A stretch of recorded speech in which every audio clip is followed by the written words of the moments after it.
Yes, you read the thumbnail correctly. You read the title. This is going to be called MAGA and Haiti. But before you get too excited, either way, this is not going to be a blanket recrimination of the Republican Party or the modern Republican Party, and I'm not going to be letting anyone else off the hook. The actions that America has taken towards Haiti and the way America has treated Haiti across the entire political spectrum deserves study and frankly condemnation, and that's what this video is about. But it is largely about MAGA and Haiti. This is class number 34 and 35. These are two different classes I made, and I'm sort of smushing them together for this one video, sort of thematically. So you can feel free to take notes if you wish. The final class will be coming soon, and that will be the movie I Love You, Anne, which is the most popular movie in the history of Haiti. It's a comedy. It's a fun movie. I have found it online. It's a very hard movie to find online, so please, at the end of this video, follow the playlist, because there is a website that I found that has uploaded the movie in 5 parts. It's a very hard movie to find. So whoever it was that uploaded that, I think you should subscribe to their channel and just tell them how great they are. You know, send them super thanks, do all that kind of stuff. So let's get into the video, shall we? So it took me a long time, or into the class, it took me a long time to actually figure out how I was going to contextualize this whole class. And I came up with the idea of this hat, because I sort of think it would be fun to have a hat that was the red hat with the century font and have it just say Haiti. So in theory, that's what we're talking about. But as always, nuance is needed. So as much as we have images like this that we are going to be studying and all of their racist ignominy, nuance is needed. The relationship between Trump, MAGA, and Haiti is not always as clear-cut as one might think. For example, if you watched my video on Aristide, and you heard me talk about the villainous corporate oligarchs who have controlled Haiti for many years, often from America, ICE has arrested one of them. Like somebody who pretty objectively has been mistreating Haiti and exploiting its people for a long time. And like, I don't know. I don't know if Trump deserves credit for that. You know, Putin also prosecuted a lot of oligarchs, but that was mainly just to take their place. But still, Boulos is in jail because of ICE and because of Trump, and that is the kind of complexity that we need to be able to sit with if we're going to be understanding history beyond just teams, beyond just good guys and bad guys. So what I think I should actually call this class is America from like 1982 until now, and Haiti, because it's been very complex. If you've been following along with the class, the first time I talked about America and Haiti was when we stole one of their islands because it had bird poop. Our farmers needed bird poop, and so we just took it. The next time I really focused on America was when we invaded Haiti, and there's an entire double class on that as well. I suggest you watch that. So this is trying to bridge that, but I want to remind you of a couple things about those other American presidents. If we go across the political spectrum, Democrat, Republican, Whigs, whatever that means, National Republican, Democratic Republican, they refused to recognize Haiti. Going all the way back to Mr. Freedom himself, Thomas Jefferson, he didn't want to recognize a state that was black and had people who'd been freed from slavery. He didn't want to piss off the French, so none of them even recognized Haiti. So it's not like mistreating Haiti is new with the arrival of Donald Jehoshaphat Trump. They also didn't recognize Haiti. Hey, Lincoln did. For what reasons? Well, we can talk about that later. But even if we go more recently, look at that. Democrat, Republican, Republican, Republican, Democrat. Doesn't matter. This was all during the military occupation of Haiti. Harding, Coolidge, Wilson, Hoover, Roosevelt. They all occupied Haiti. If we go even more recent than that, all of these presidents supported either Duvalier regime. They gave money to support, to fight against communism and support a dictatorial regimes that hurt their people. So there's no real good guys when it comes to America and Haiti and USA before MAGA. What was that like? Well, you know, the US government gave a lot to Duvalier. They gave money to Duvalier, and they trained anti-communism forces, which coincidentally, not coincidentally, often ended up being the paramilitary forces that would terrorize the people who spoke against Duvalier. We trained their anti-democratic forces because they were also anti-communist. All across the globe, this story repeats itself over and over again. In exchange, Papa Doc basically blackmailed us, saying, well, if you don't give me money, I'm going to become communist. He provided stability, which helped American companies to better exploit Haiti, especially his son did that, kept communism away, and there's some rumors about him killing Kennedy. He didn't kill Kennedy. But if we go to more recent times, and we see the way that Haitians have been trying to find safe harbor in America, which again, America has a long-standing relationship. The thing that's so sad is that America and Haiti really should be brothers and sisters. They really should be. We have such similar origin stories. We are both, what's that thing from Hamilton? Young, scrappy, and hungry. Like, that's how we started. That's the kind of nations that we were. But due to systemic racism, we never really bonded with Haiti in the way that we should have. So when there came times where they thought that they should achieve refugee status in America. And just as a reminder, refugee status is international law. It's not an American choice, it's international law. You either take part of the international community or you don't. And if you do, then you have to subscribe to international law. International law says if you are a refugee and you make it somewhere, you must be accepted. A person who, owing to a well-founded fear of being persecuted for reasons of race, religion, nationality, membership of a particular social group, or political opinion, is outside the country of his nationality and is unable, or owing to such fear, unwilling to avail himself of the protection of that country, or who not having nationality of being outside of his country of a former habitual residence is unable to, owing to such fears, unwilling to return to it. It is a law. But what we decided we could do, what George H.W. Bush decided would happen, what Ronald Reagan also pushed, was the idea that these were not political refugees. They were not fleeing persecution and murder and death. There was no problem in Haiti except for poverty. So we had all these immigrants trying to come in, and Bush tried to stop them. He would intercept, jail, and repatriate. That's what he would do over and over again, under the auspices that these were simply economic migrants, that it was merely a question of economy. Okay? So we would intercept the boats so we did not have to legally take them. We would send them to jail and then throw them back to Haiti. Or we might send them to Guantanamo Bay, right across from Haiti in Cuba. That's right, we had these weird kind of prison camps with 12,000 plus refugees, Haitian refugees, sent to Guantanamo Bay, essentially in prison for the crime of trying to find refuge in America, as is declared by international law to which we belong. And they even had a special camp for people with HIV, which is just... Anyways, I'm not the guy who's going to talk to you about that, but that is absolutely wild. This all happened well within my lifetime. And speaking of Cuba, the same time, the whole time this is happening and we're rejecting Haitians, we're often accepting Cubans. Now, why are we accepting Cubans? There's a couple reasons, okay? Let's think about this. Let's do the math on this, okay? Let's do the math on this. Why would we accept Cubans but reject Haitians? Well, the thing is, we were against the Cuban dictator. We were against the communism for which he stood. Therefore, accepting Cubans was an affirmation of our just cause of fighting communism. To the contrary, we were supporting the government that was persecuting the Haitians. So if we accepted the Haitians, that would be acknowledging that we are supporting people who are creating a refugee crisis. It would show that we, as America, as a country, are hypocrites, which, of course, we, as a country, were in our desire to fight communism.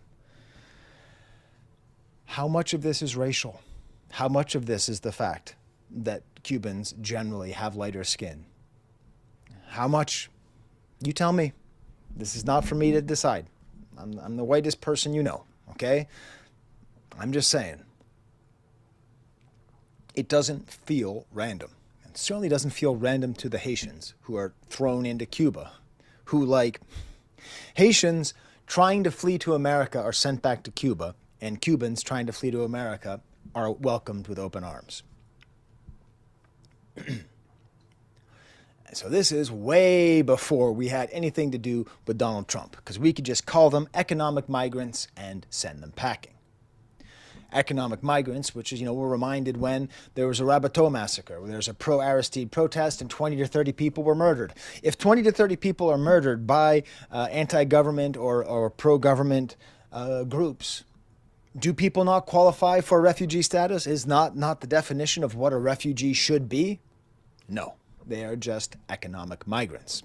So in this way, in our constant quest to determine who is a hero and who is a villain, and the answer is almost always people are both heroes and villains, America appears to be quite villainous. But then things get complicated, and I discussed this with the Aristide video, which I made my last Haiti video, where America tried to they successfully put Aristide back into power. Whoops, that's a bad slide. That's a bad slide, Sky. What's up with that? Why is that slide so bad? 1 second. Share. Okay. So America had Operation Uphold Democracy. Oh no, wait a minute. Is this not showing properly? This is not okay. I have to pause the recording because once it gets like this. Okay, 1 second. All right, that's better. So Operation Uphold Democracy, American Marines reinstated the democratically elected Aristide. However, how were we actually behaving? Why did we actually do this? These things are very much up to question, in question. We can say we're heroes or villains, or you can go back and watch my Aristide video where I will quote Noam Chomsky saying that in order to put him back into power, he had to accept American policies and to help American businesses, and the bowing down to American business. Okay, 1 second. Bowing down to American interests and siding on the and taking the sides of sweatshop owners like Boulos, who was just arrested by Trump, taking that perspective is part of what led to the popular uprising that led to Aristide in the first place. So essentially, by putting him back with conditions, we were taking away the meaning of his entire revolution. So was that heroic or not? These are questions which I think are worth asking. Which brings us to the next part of our story. A pig. That's right, everybody. That's right. It's really important for you to understand the history of a pig. A pig. A pig. Do you understand how important a pig can be? You don't understand how important a pig can be, so I'm going to share this with you because this is essential for understanding the interconnected relationship between America and Haiti and the rest of the world, and the way in which if something can go wrong in the world, the people who are going to pay the price are most often Haitians. I don't understand how it always ends up being them. There's no really good answer except for continued systemic racism, white supremacy on the largest possible international interconnected scale. So who is Cassius the Creole pig? Well, all the way back in class number 2, I talked about the founding of Hispaniola. Okay, I talked about how the Spaniards didn't even really care about it. It was, as it said in my class, a complete colonial backwater inhabited only by farmers. But some of those farmers were Spaniards, and some of those Spaniards dropped off some pigs and cows. And this led to the unintended consequences of privateers, like pirates who would take that, who just rob people and make money, and would turn that meat into boucan, which is a way of calling dried beef, and they became the buccaneers, the Brethren of the Coast, the Pirates of the Caribbean. It's because of those pirates asking for help from the French government that we had the founding of Saint-Domingue, that French side of Hispaniola in the first place. And the only reason they could do it is because they had enough food, because the farmers just dropped off some damn pigs and cows. So without the pigs and without the cows, there would be no Haiti. Eventually, of course, the Treaty of Reinstating in 1697 divides it up, and we have Saint-Domingue that will become Haiti. But what does this pig have to do with anything? Well, the pig becomes a part of the Haitian diet, becomes a part of the Haitian spiritual world. It was presumably there. Here's a drawing that one of my students did of the Lacou. They're there in the Lacou. It is said that they were there for the Bois Quémont ceremony, that the priestess sacrificed a pig in order to help the religious ceremony. So all of these things, all of these ideas are coming around, and we have this pig. And you can't even understand how important the pig is to Haitian culture. For 500 years, the pig was there. It was a scavenger. It adapted to Haiti. It was inexpensive. could act as a garbage disposal, and it could keep gardens healthy by the way that it ate and the way that it pooped. It is like the most perfectly tailored animal to Haitian life. It was fertilizer and it was currency. It was a way of keeping money, because I don't know if you've been paying attention, but Haitian banks are basically just places where European and American powers can just steal money, right? What is a Haitian farmer going to do with a bank? How would you possibly trust a bank when you could just have a pig? Then everything changed with African swine fever. In 1982, over 13 months, $23 million liquidation of Creole pigs. They are extinct. 500 years they were there, and they were wiped out. Did it need to happen? We don't know, but they were replaced with more expensive, less hardy, and I'm not making this up, fragile white pigs. The black animals, the black pigs, porcine individuals, had adapted to the land over centuries, and they were replaced with something that couldn't work. I highly suggest you watch this documentary from PBS in Miami, The Creole Pig. This is what I made my students watch. So, you can just, these are some highlights from that documentary, okay? It was essential to the anti-plantation system to have this pig. 80% of the population lived in rural communities back in the 70s, and the Creole pig was key to their subsistence.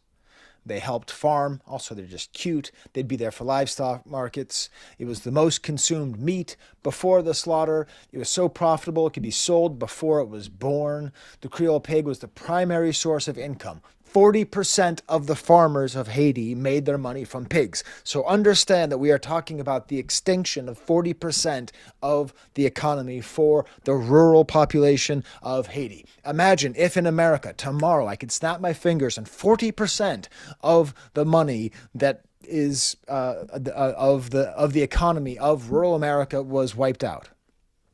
What would that do to our country and to our people? But there was a swine fever, not a swine flu, a swine fever that broke out.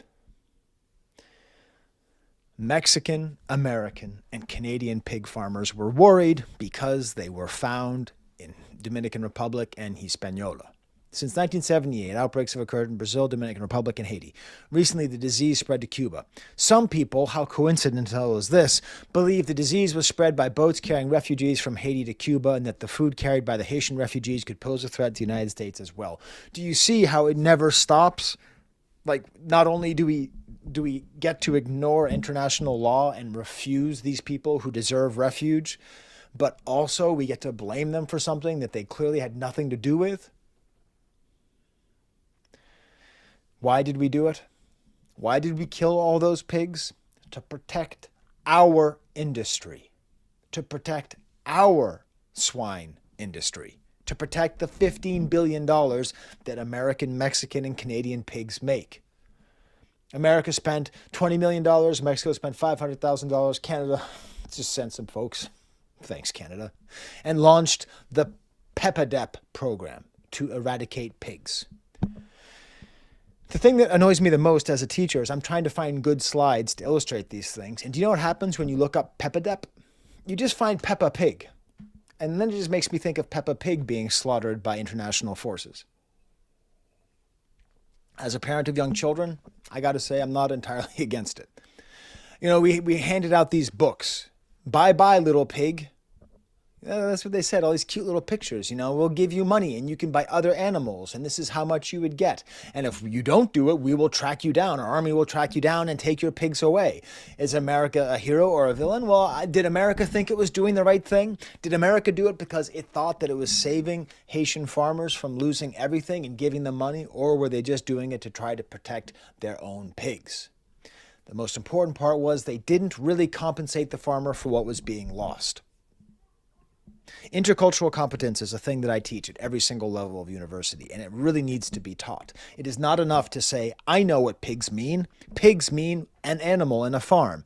They lose an animal on a farm, we give them money, they can get more animals. There's a lack of curiosity from our imperialistic perspective, oh dear Americans, that resulted in us just thinking, I don't know, we'll give them some money for the pigs. How big of a deal can it possibly be?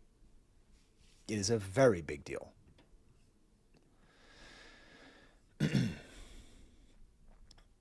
And we ran out of money. We ran out of money. The food system was devastated. Everything changed. We ran out of money and we just left. We just said, okay, well, listen, we killed all the pigs. We did what we needed to do, which was kill all the pigs. Helping the Haitians is nice, but that's not what we need to do.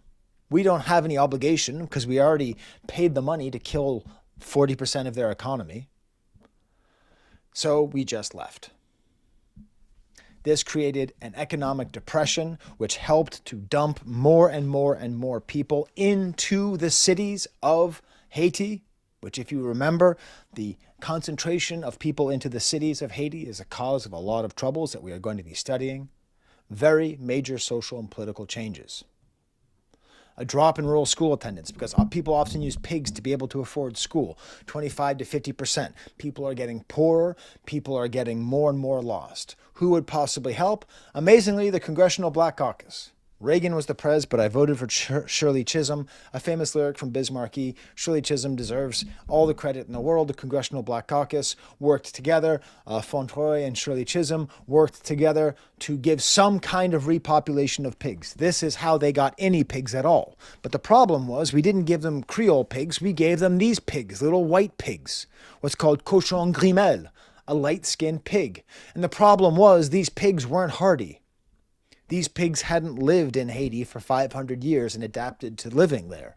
They required ground. They required cement and concrete. They required roofs. They required feed. They required feed centers. So that means that they would, as it said in the documentary, require better living standards than many Haitian peasants. All of these terrible stories are told in this documentary. This was my favorite terrible story. Somebody had a mango tree that used to make him $40 a year, which is a lot of money in Haiti. And he could use the mango tree to feed his pigs, and then his pigs could feed him the rest. It was a whole perfect ecosystem. He had a kid who got sick. There's no pig to sell to pay the doctor. So what's he going to do? He sold the tree for $8 to a charcoal maker. Charcoal is made from trees. Haiti has a huge deforestation problem, and a lot of it is because everyone's so poor, and every tree that you see can be turned into $1 for a giant bag of charcoal. That might seem like a terrible decision, an ecological disaster, but what are we supposed to do if we're hungry? So this farmer sells the tree for $8 to a charcoal maker to feed his kid. Do you think I don't understand my actions when I sold the mango tree for $8? He's then given a new pig, and he has no more tree to feed them, and he has to buy feed that costs more than he can afford. Beyond that, the pig has a huge role in religious customs, and on top of all that, this helped to lead to Aristide's revolution. This helped to lead to the downfall of the Duvalier regime, because the farmers were hungry. And they had all of these white pigs that couldn't really live and cost too much money. It's not at all fanciful to say that the cochon grimel represents colonialism and the Duvalier regime. It represents American attitudes and Western attitudes and just a kind of life that does not reflect the rural existence of the people of Haiti. Whereas the cochon Creole represented Haiti's independence. And it was literally murdered. So, that's the pig story. I hope you see, I have not yet really mentioned Donald Trump in any major way, or Charlie Kirk, or Tucker Carlson, or Ben Shapiro, right? This is all setting the background, because it's the whole point. The whole point of this whole class is that when does history begin? History doesn't begin when a Haitian person steps onto a boat and tries to come to America. History does not begin when there's an earthquake. History begins at the beginning, and you have to study the whole thing to understand how we got to where we are right now. This is also the point in the class where I teach about the earthquake in 2010. Now, I'm not going to spend a long time on it. It's a very, very sad story. I recommend you watch this video from Real Life Lore. It explains why it was so catastrophic, why so many people died, how negatively affected it was, how much damage. If the same amount of damage were done to America, it would be $26.25 trillion worth of damage. That's how much their economy lost. buildings like their presidential palace were destroyed. Part of what made it so deadly was that it was a very shallow earthquake. It was only 10 kilometers below the surface, and usually they're below, but actually it's all because of the urbanization. The reason it was so deadly is because Haiti used to be a country that was more spread out and was more rural.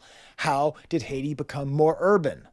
This is where we have to go back to the history of America and its complicated relationship with Haiti and why we owe Haiti as much as France.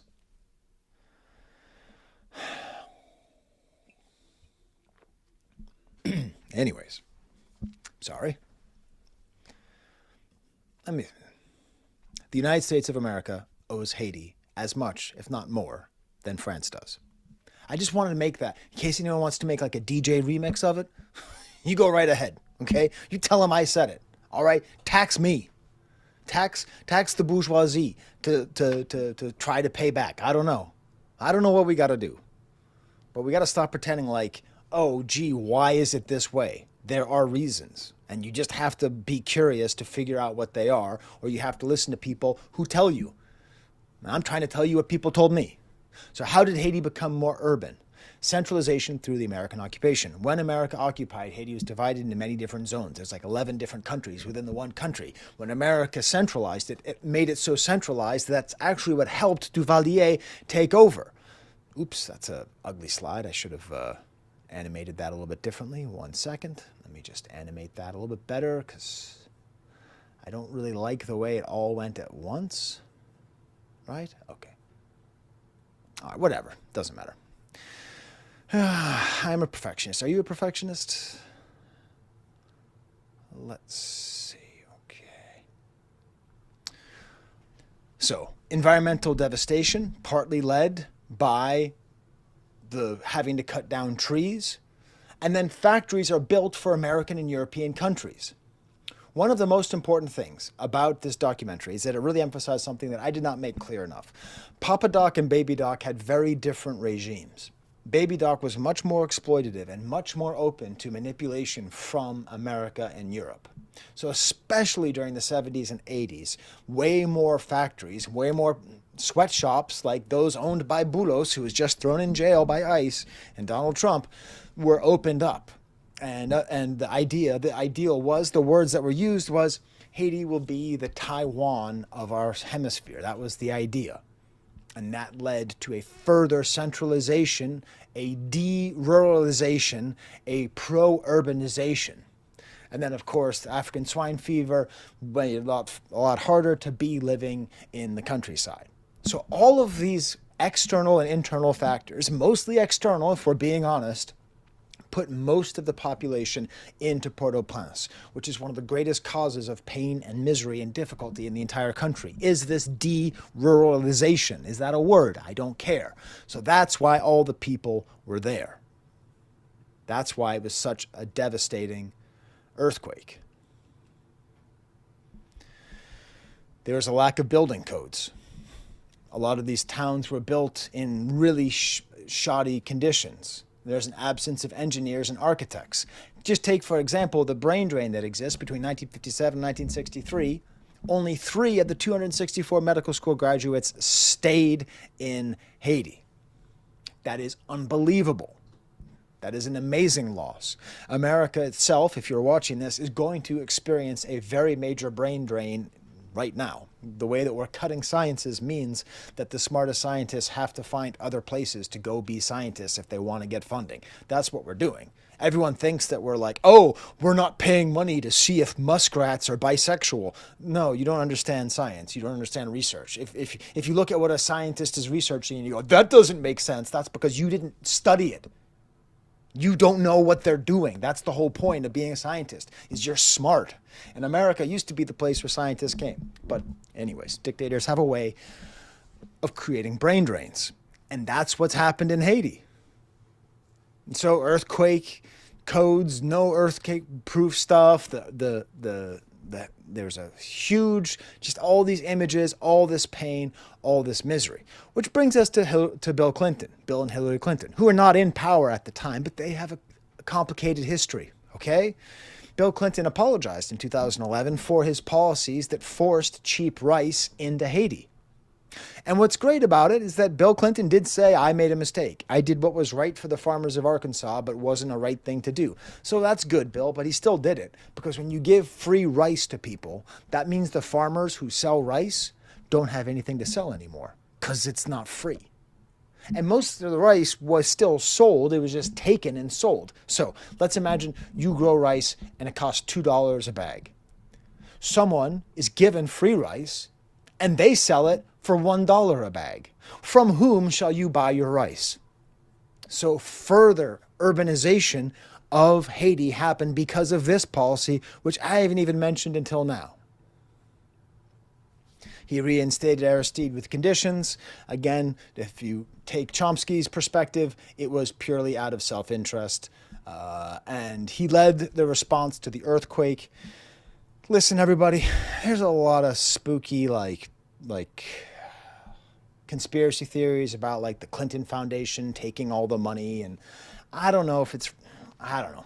It doesn't pass the smell test for me. I don't think that he has been stealing billions of dollars in aid to Haiti, but I don't know. He's definitely not a good guy, so who knows?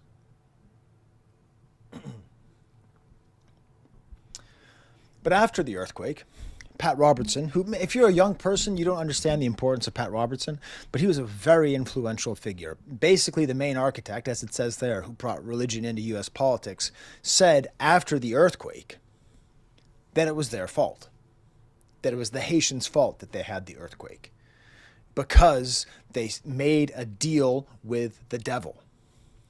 Now, if you remember, I did an entire class about the Vodou religion and emphasizing how it is not witchcraft and it's not devil worship. It's just a different faith. It's just like Christianity or Islam or any other Judaism or Shinto or Buddhism. It's just a religion. It's just a system of faith that happens to be different. And because it's different and because it's practiced mostly by people who have very dark skin, people who have very white skin and a lot of power call that witchcraft. It's racism, pure and simple. But that's what he said. Talking about the Bois-Quémont, saying Napoleon III and whatever. Napoleon III had nothing to do with Bois-Quémont. He wouldn't come into power till 1840. Anyways, 40 years later.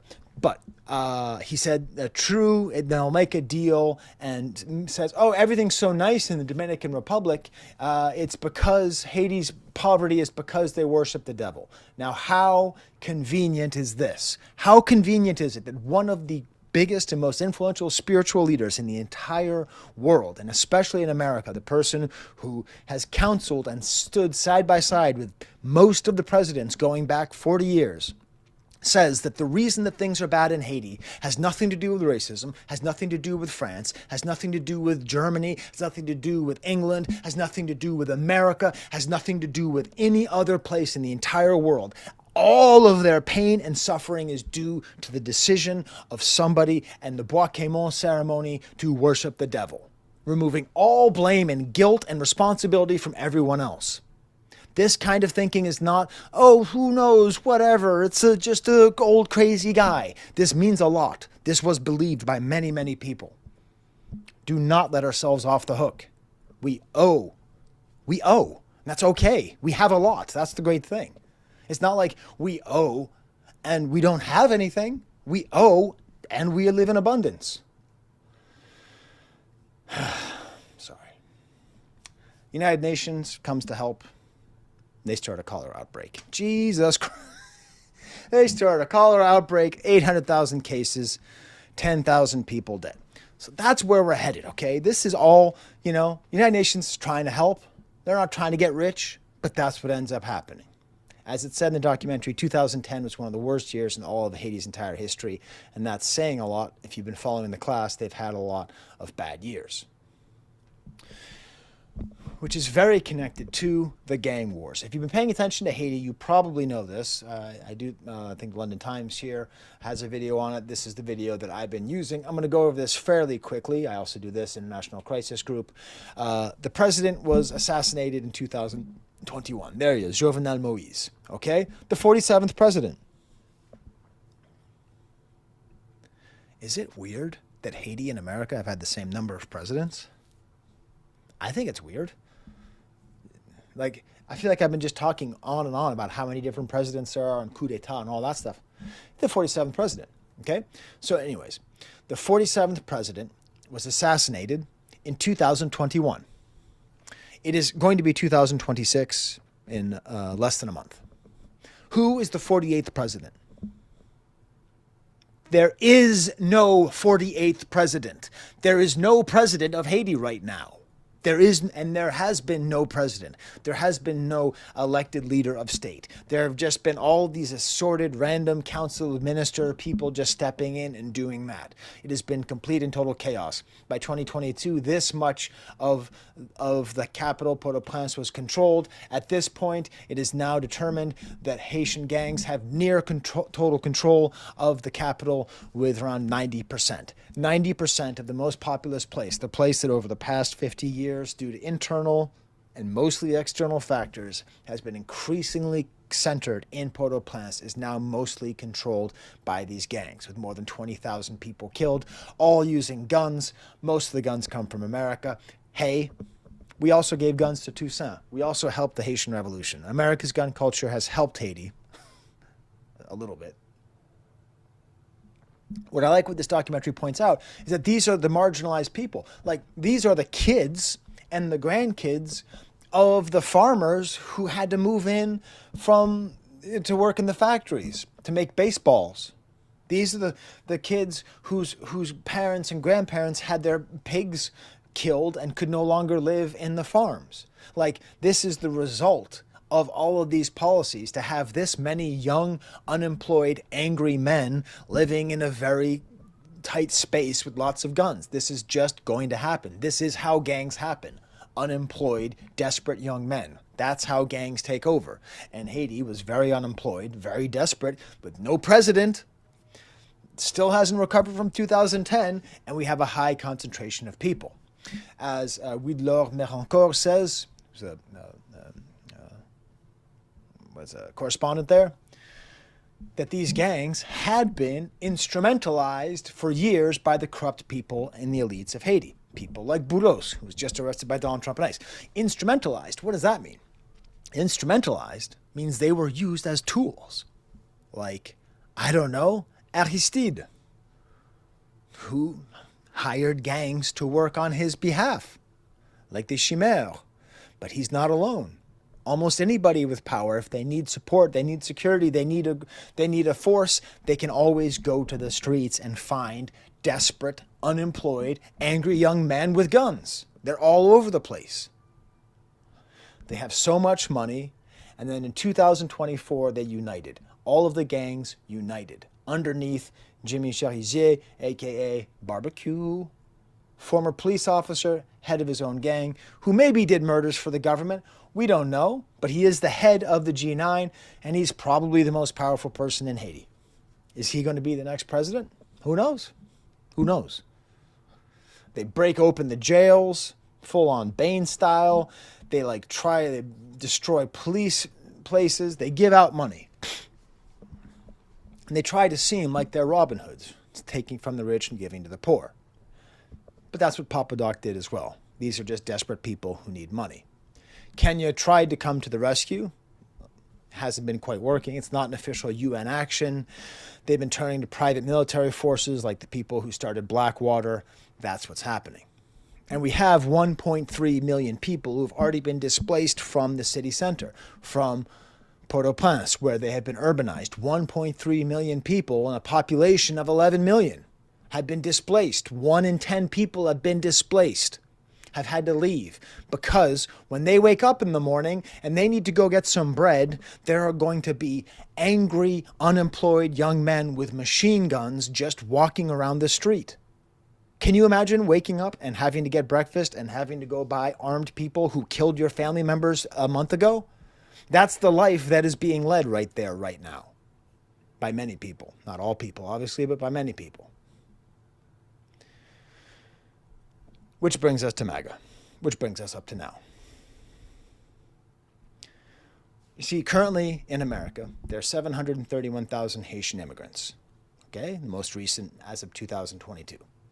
2% of our immigrants, very small population. Only 16% of our Caribbean immigration, okay? Still, A very small amount of our immigrant population is Haitian, but as we will see, they become the source of a lot of scapegoating.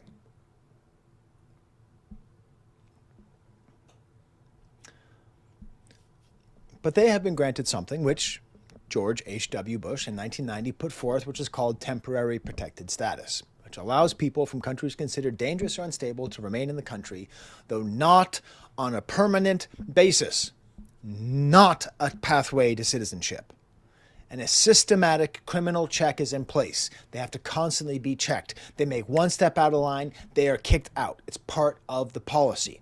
How can you possibly qualify for temporary protected status?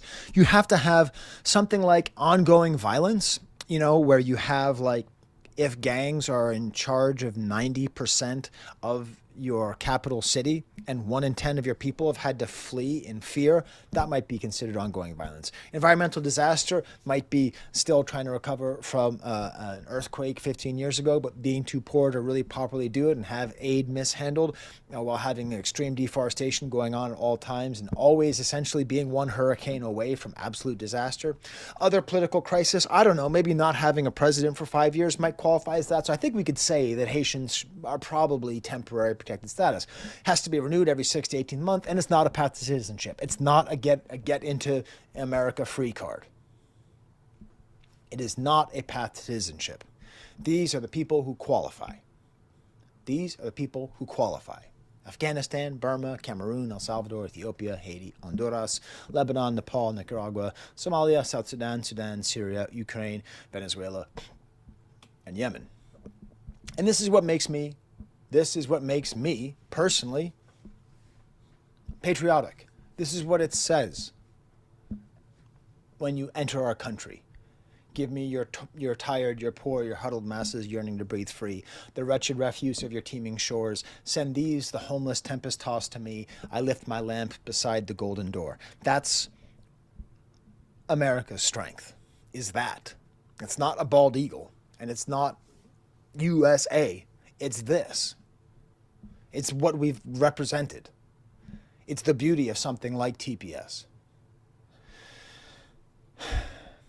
Like a week ago, the TPS program for Haiti is now set to expire on February 3rd, and termination is expected to affect 352,959 beneficiaries, DHS said in its notice. Trump administration has urged TPS holders whose status is set to lapse to self-deport or face the prospect of being detained and forcibly removed from the U.S. Is there ongoing actually, I'm sorry, everybody? Sorry. I realize I've been doing this all wrong, so I need to do this right. I'm sorry. Forget everything I said up until right now, okay? There's no ongoing violence in Haiti. None. Everything's totally fine. There's no environmental disaster, and there's no political crisis in Haiti. Because the thing about temporary protected status is it's one or the other, or the other. And the fact that that some people would say that Haiti uncontestably has 2 of the 3 and most likely has 3 of the 3 is wrong, actually. Actually, it's not true. Actually, there's nothing wrong in Haiti. Actually, it's economic migration. That's why it's happening. There's nothing actually wrong happening in Haiti. Everybody, don't look. Don't pay attention. Don't know. Just be ignorant and just say they don't belong to be here because there's nothing wrong in Haiti right now. There's no reason to. Now, Trump and Haiti goes back. 2018, according to an aide who was there, he said, Haitians, do we need more Haitians? Which is the way that our current president sees immigration. It's not about what is in interest of being the Statue of Liberty. It's a question of what do we need? Why are we having all these people from shithole countries come here? We should have more people coming in from places like Norway.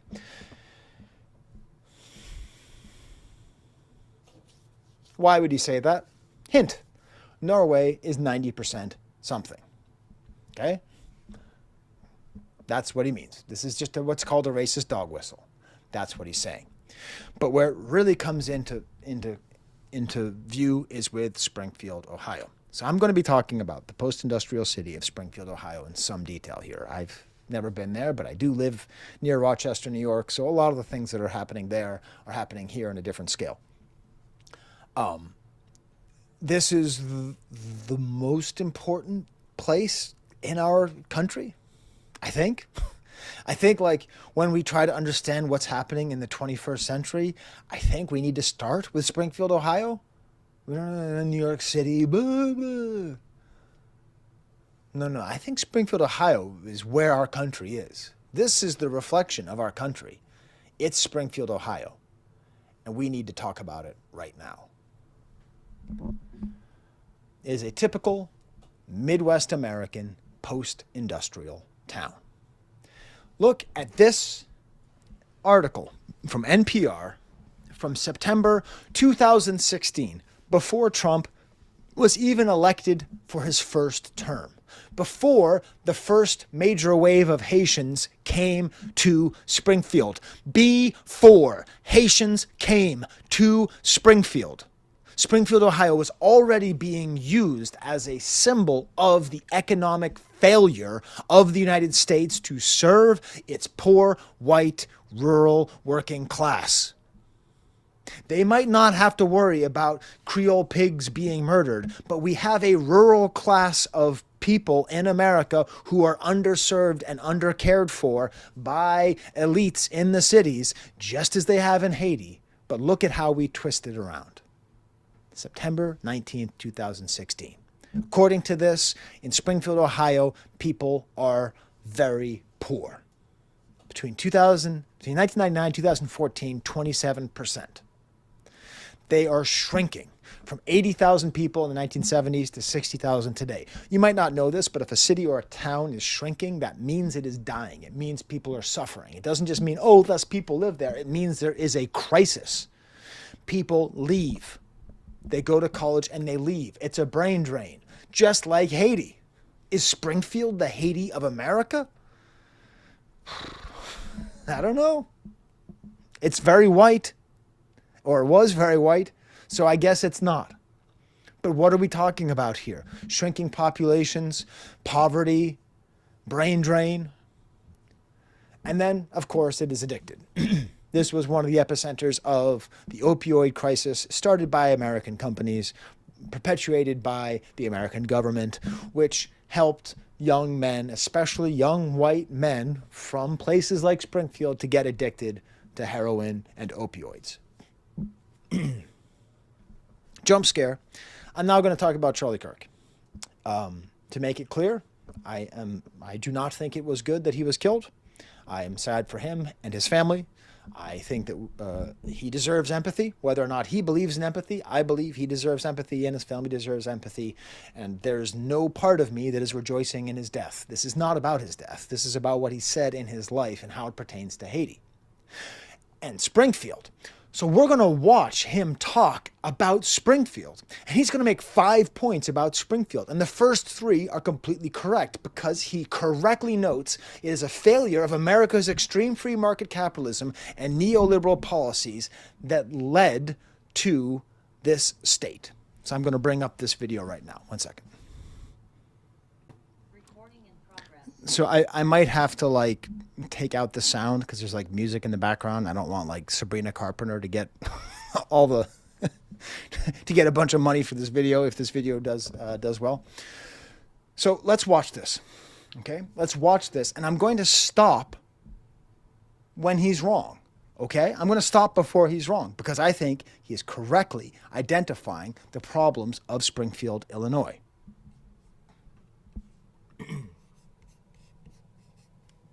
Of how the ruling class has treated the heartland of the country. Step 1, we close the factories and we send them overseas so that people don't have work. Step 2, we flood those communities with opioids so that they're permanently addicted and we kill a lot of them. Step 3, we send their kids, their sons and daughters, to go fight no-win wars and they come back with permanent health issues. Okay. I've done it. I have found 3 points with which I am in complete agreement with Charlie Kirk about America. These are the problems. These are the problems that the people of Springfield, Illinois are facing. The factories are closed. Communities are flooded with opioids, and the army is often seen as a good opportunity, and they're just sent to go fight in wars that never end. So what did he know that I know, that you know too, that NPR knew, that everybody knows?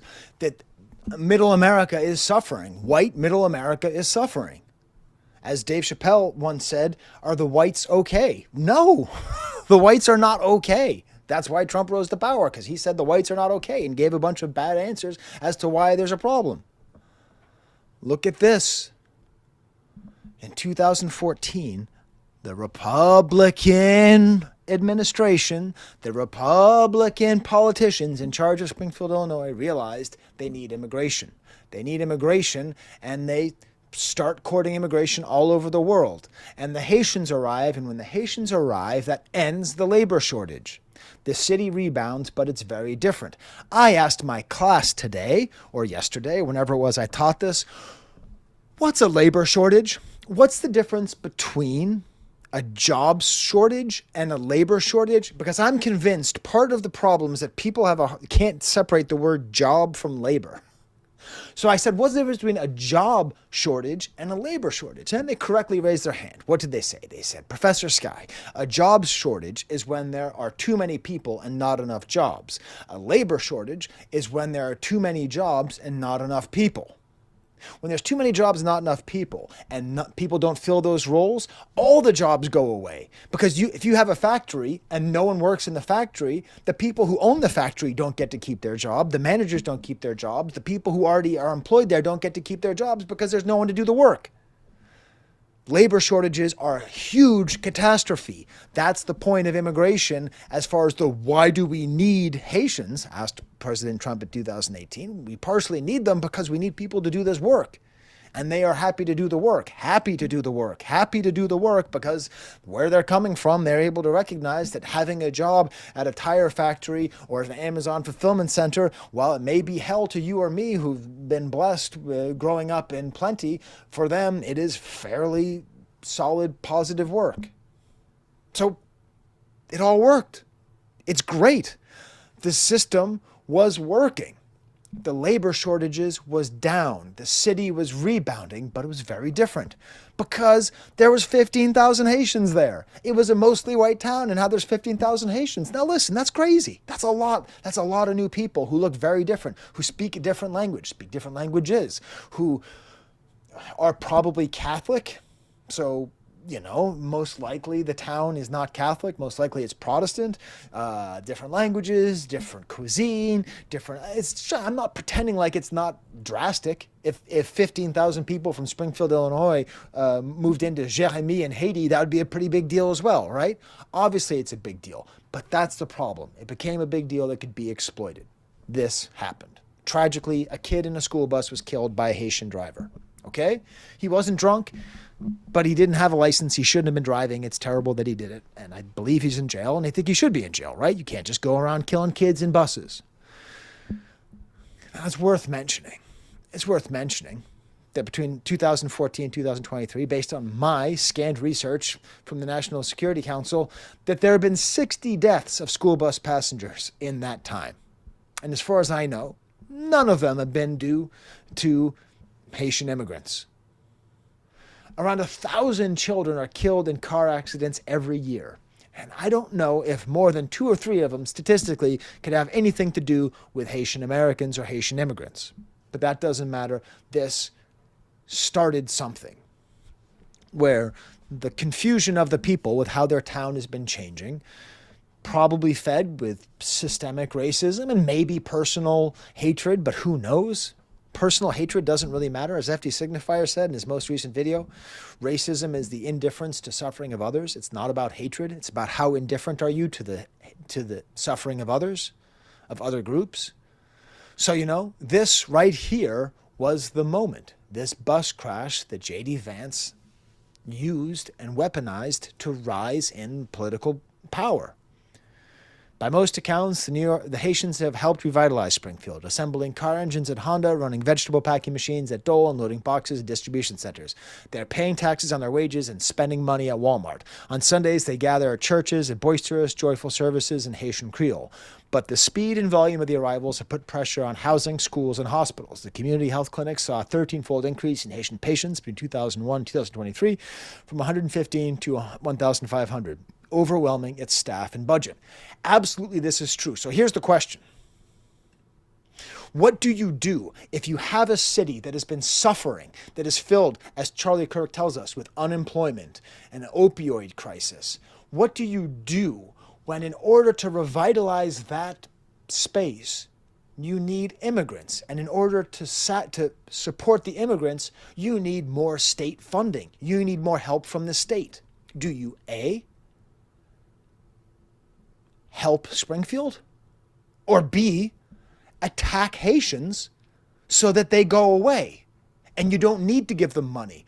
Springfield doesn't need money if you take away all the Haitians, because all of their services are not overtaxed. Now listen, there's still going to be the drop in education. There's still going to be the opioid crisis. There's going to be labor shortages, which are going to lead to job losses. It's going to be miserable and terrible for the country. It will be worse than it was before they arrived. The people of Springfield will suffer, but the Haitians will not be there. Or the government could take some money from the people who have money and give more services to the people of Springfield so that the immigrants are cared for and the people of Springfield are cared for, and the American experiment can continue, and Middle America can feel healthy, and they can be united as one city, many races and languages all together, like we were in the 1920s with the Irish and the Italians and the Chinese in New York City. This great experiment of the teeming masses, they can all be here. We can all be here together if we have the support from the state. But if the state doesn't want to tax, if the state doesn't want to help the people who need help, then we need to make sure that the people who came here are kicked out. That they're the problem. That those poor whites who are suffering don't look up and say, oh my God, they've been starving us for years. They look down and say, hey, you shouldn't be here. I've been here longer than you. So that's what happened. And then this. And if you think it's just some goof, I got really bad news for you. This was not some goof. Eating dogs and eating cats is not some goof. It is one of the greatest travesties of racism in our country's history. It is an absolute terror of shame that we should be feeling for this event that happened in your lifetime. If you're watching this, you remember last year. You remember what it was like. Sorry, that should say 2024, not 2025. Sorry, whoops.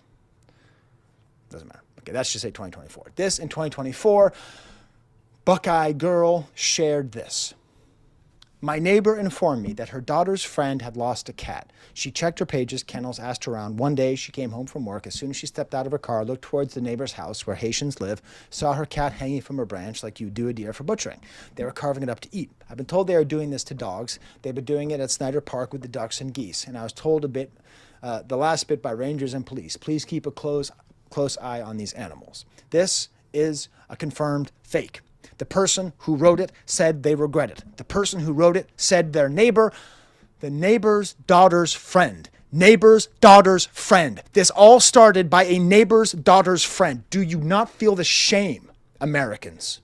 Do you not feel the shame that we allowed ourselves to start this by a tweet of somebody saying their neighbor's daughter's friend? If your kid came up to you and said, the kid next to me's brother's friend said that school's going to be canceled tomorrow, you'd be like, yeah, that's not how it works. The school will tell me if this happened. You don't, neighbor's daughter's friend. That's how this all started. Never forget.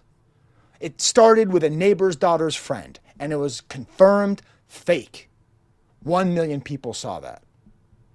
One day later, Charlie Kirk, rest in peace, shares this to his audience, to 4 million people. Liberals will soon be lecturing Americans on why they need to be sensitive to Haitian culture and accept this as the new normal. These idiots deserve to be condemned and mocked mercilessly. Confirmed fake. He is sharing a fake story about somebody's neighbor's daughter's friend. He is sharing that. Why? And then the memes start coming, the AI memes, which serve two functions. One, to normalize AI art, and two, to further denigrate the people of Haiti. The richest man in the world, to 96 million people, spreads this hoax.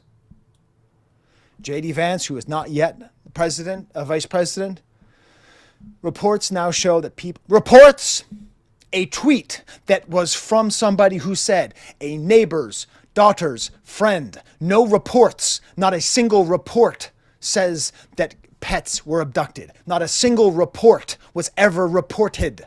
A tweet that was a neighbor's daughter's friend.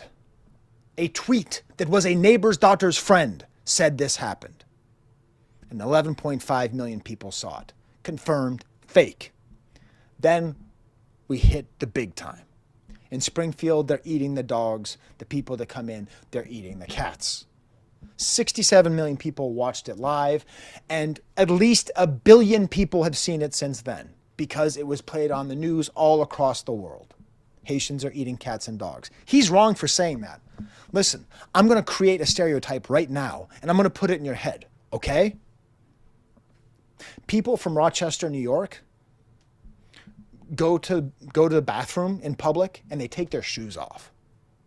Like men, when they go to if you go to all over Western New York, if you go to a Buffalo Bills football game, like the urinals, men take their shoes off. And it's so gross because the floor of the men's bathroom is covered in water and urine, and they go pee. Every single Bills game, they take their shoes off and they pee. And there's pee all over their socks. And then they leave and they put on their shoes. Now, can you imagine if 1 billion people were told this by the richest person on earth, the future vice president, the next president? It doesn't matter if you thought it was ridiculous. You'd still be thinking, why are people from Buffalo peeing in their socks? Why do they do that? Why do people from Buffalo pee in their socks? Why do they do that? Oh, no, they don't pee in their socks. That's ridiculous. I'm now getting you to think about this idea that I just created in my head right now.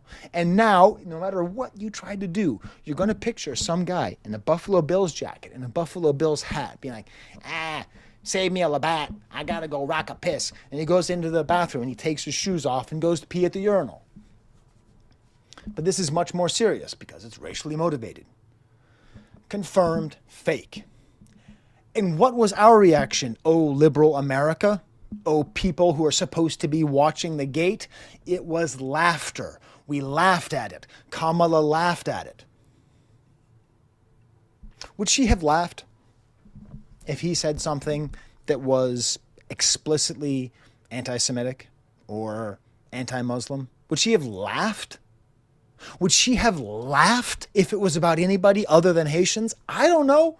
I don't answer these questions. I just observe and want you to ask the same questions. Why did we as a society think it was kind of funny that he's saying that? Oh my God, look at all these memes and these songs. How funny is it? Of course, it's not actually happening, but we have to keep sharing it and spreading it. And we have to have songs called They're Eating the Dogs and They're Eating the Cats. It's so funny. It's funny how these people are suffering and how we're dehumanizing them and criticizing their faith and criticizing their existence and treating them as though they are subhuman while constantly exploiting them and trying to kick them out of the country. It's funny. Why aren't you laughing, everybody? Why were you laughing 2 years ago? Our shame, everybody. 17 million people watched that. The NELK, the Canadian Trump supporters, 11 million on their little funny joke. And then memes like this.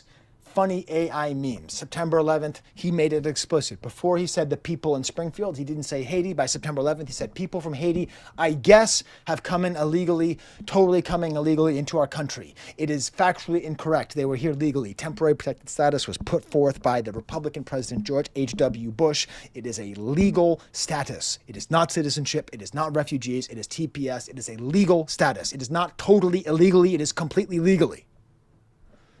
Posts like this with 87.5 million of this image, these images, the billboard made in Arizona, Trump himself made it explicit why. He vows to deport the migrants from Springfield because the migrants are helping the poor whites. They are helping the poor whites of Springfield. That's what they're doing. That fundamentally, they are changing things. They're making things more difficult. But economically, they are helping. But they need to be kicked out. And the TPS program is now set to expire on February 3rd. So they are all leaving. Remember? One second. Let's see what Tucker Carlson has to say about this. Okay? Let's see what Tucker Carlson has to say about this.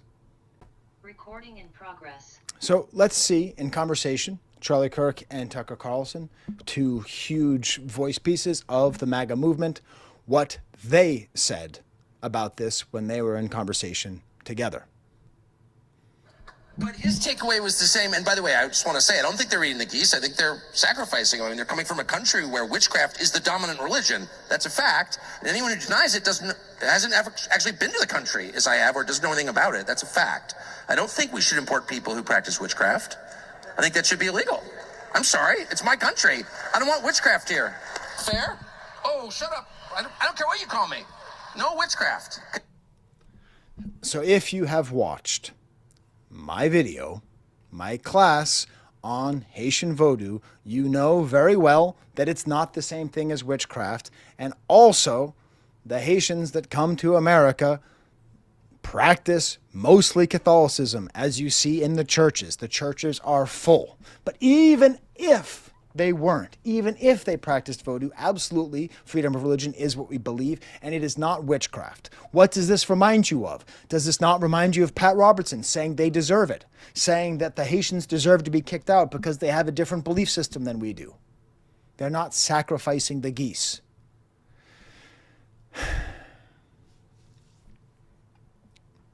Sentences like, the Haitian immigrants will become your masters, was put forth by Charlie Kirk on his show, wearing a Make America Great Again hat.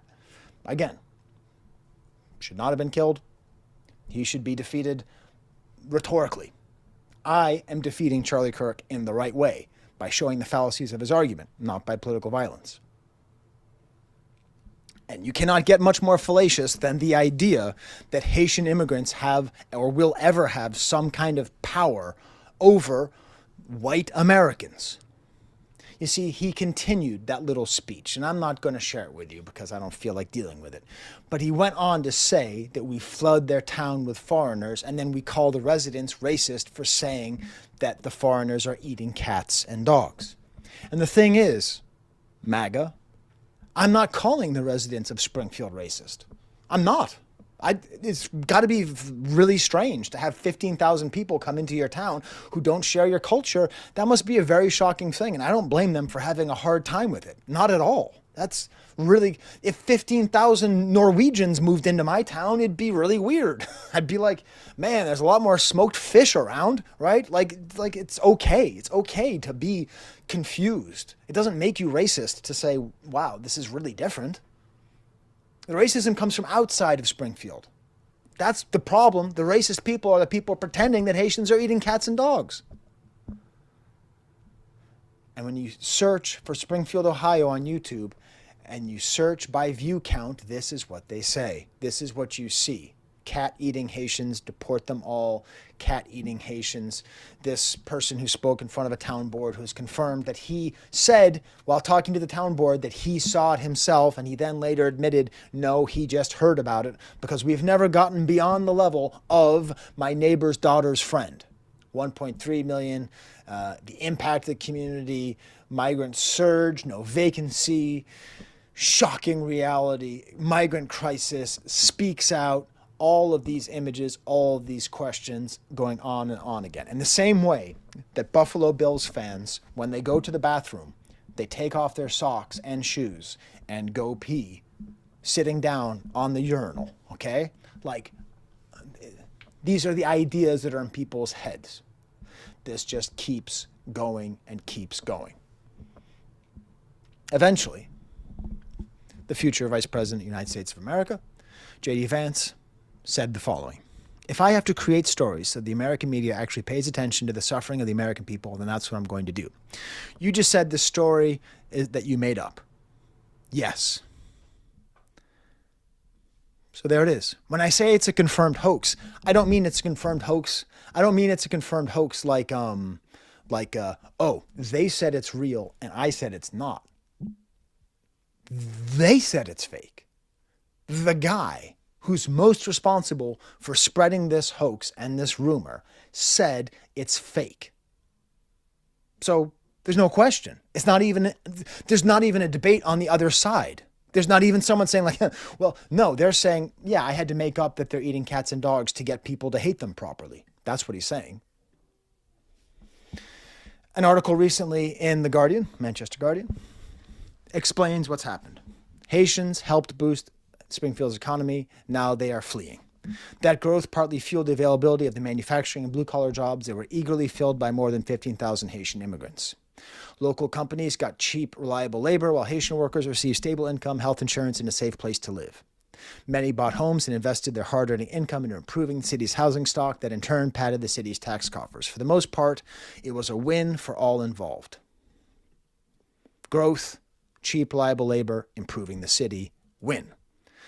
Since January, manufacturing jobs has been following by double digits. The civilian labor force declined, something thought partly fueled by Haitians leaving the city due to fear of the anti-immigrant rhetoric. At Torp America, automotive parts manufacturing company, dozens of jobs that Haitians had once filled, forklift drivers, supervisors, and stackers, have remained unfilled, which means there's nobody to do the jobs, which means the people who work at Torp America are going to suffer and not be able to make a living. The entire Torp America, whatever that automotive parts company is, needs the Haitian immigrants. They don't like them, they need them, and they are being taken away. Unemployment has ticked up in the city, twice the state's increase. In a city where income tax makes up the majority of municipal funding, the loss of thousands of Haitian workers mean fewer dollars for public services for all residents. Our tax revenue, which is the backbone of the general fund, has flattened after years of strong growth post-pandemic. The rebound is behind us. Springfield's city finance director, Katie Evanston, reported at a city commission meeting public in June. So I asked my students, what was the point of this image? And I think it's pretty clear. It is racist, anti-Haitian propaganda to turn rural whites against non-white immigrants, to keep them docile without having to help them. Because remember, before it was about eating cats and dogs, before it was about that kid who was killed in the accident, which is terrible, shouldn't happen, it was about city services. It was about like there's too many people at the health clinics, there's too many kids in the schools. In the end, what Springfield needed was state support. And now they're losing 15,000 workers. And so they're going to have less tax money, which means the people of Springfield are going to have less state support than they started off with. They're not all of a sudden going to have more because the Haitians left. They're going to have less.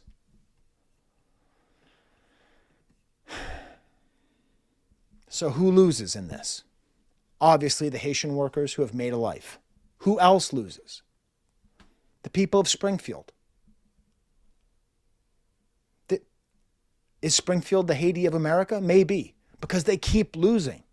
They keep getting played by internal and external forces. They keep getting put down. They keep getting marginalized and manipulated and extorted and twisted around to the point where they are left.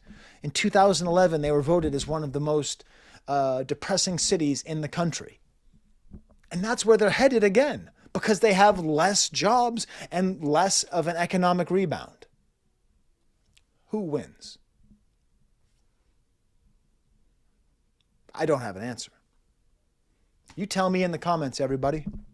I'm serious. Who wins from all this? Who gained from the people of Springfield losing their labor force, from the Haitians getting kicked out? What was the win?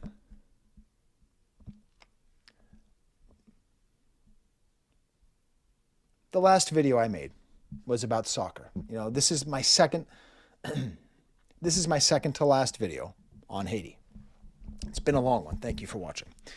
I also talk a lot about soccer, association football, if you're nasty, on this channel. And I'm rooting for Haiti because they made it into the World Cup this year. And I think it's really important that we pay attention to this. This is going to be a big story because as of February 3rd, 352,959 Haitian immigrants are going to be kicked out of the country because Haiti is stable, there's no violence in Haiti, there's no environmental disaster, and there's no political instability in Haiti right now, right? Remember what we decided? So 352,000 people are leaving. Meanwhile, America and Infantino are milking the World Cup for everything it's worth. Tomorrow is Friday, and on Friday, there's going to be the great draw. Like you see back there, I have a poster for the 1994 draw. Well, that one was hosted by Faye Dunaway and Dick Clark. This one's going to have Donald Trump there. He's going to be all over the World Cup. And Haiti's going to be there. For the first time since 1974, Haiti is going to be in the World Cup. What does that mean? What kind of political meaning is it that within 6 months of 352,000, 352,959 people being kicked out of the country, people from that country who are going to be performing on the world's largest stage in the country from which the people have been exploited. There's going to be a pretty fascinating story there. So there's my classes. You can see why I broke it, why I'm saying this is 2 classes. Please watch the movie I Love You, Anne. This has been a tough class. I've given you a lot of difficult history, but there's a lot of joy. Right now, my wife is making soup joumou for my students. The house smells so good.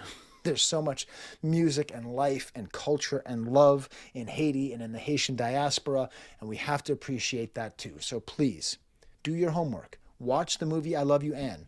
I'll include a link to whatever amazing channel uploaded the movie right there. You can watch it, and then I'll be talking about it. And I'll be discussing how it follows the tenets of 17th century French comedic theater. Woo! Until next time, there's the camera.